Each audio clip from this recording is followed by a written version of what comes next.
Hoi, met Janiek. Hey. Alles goed? Ja hoor, met jou ook?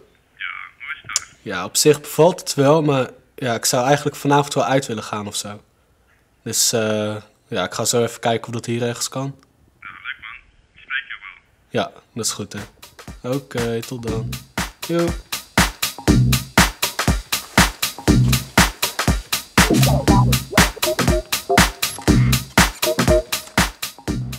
Hallo.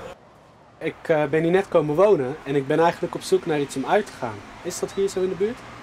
Nou, ik denk het niet. Misschien kan je het eens bij Kik TV vragen. Oké, dan zal ik dat doen. Oké. Hey, bedankt hè. Alsjeblieft. Hallo.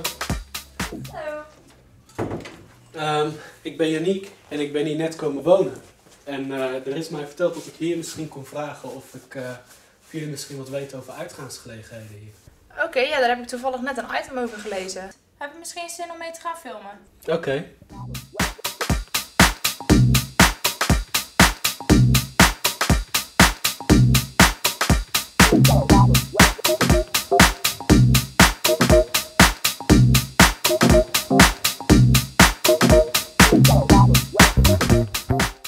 En dan gaan we nu die meneer zoeken om te interviewen. Ja, Oké. dan gaan we nu het interview beginnen. Waarom komt er geen discotheek als er dus wel geld voor beschikking is? Nou, we hadden vroeger natuurlijk discotheek Joy. Daar lieten we bussen naartoe rijden. Dat kostte ongeveer 15.000 euro. De discotheek is helaas dicht. Dus we hebben gezegd dat geld blijft wel beschikbaar voor jongeren. We hebben ook een enquête gehouden onder jongeren. Wat zouden jullie met dat geld willen doen? Dat is jaarlijks. Velen willen toch een discotheek terug. Dus die hebben gezegd, stel die 15.000 euro ter beschikking voor een startende ondernemer. Die een discotheek wil maken. Zelf gaan we natuurlijk geen discotheek oprichten, dus als er iemand is die dat wil doen, dan kan die van ons 15.000 euro krijgen om zijn plan te maken. Daarnaast hebben we gezegd, we hebben geen aanvragen, dus zolang er geen aanvraag is, zijn die 15.000 euro per jaar beschikbaar voor jongeren zelf om evenementen te organiseren.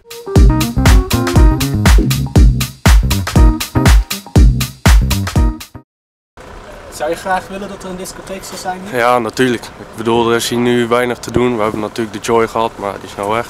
Het zou best wel mooi zijn als we inderdaad een nieuwe krijgen. En wat doen jullie nu dan zo in het weekend?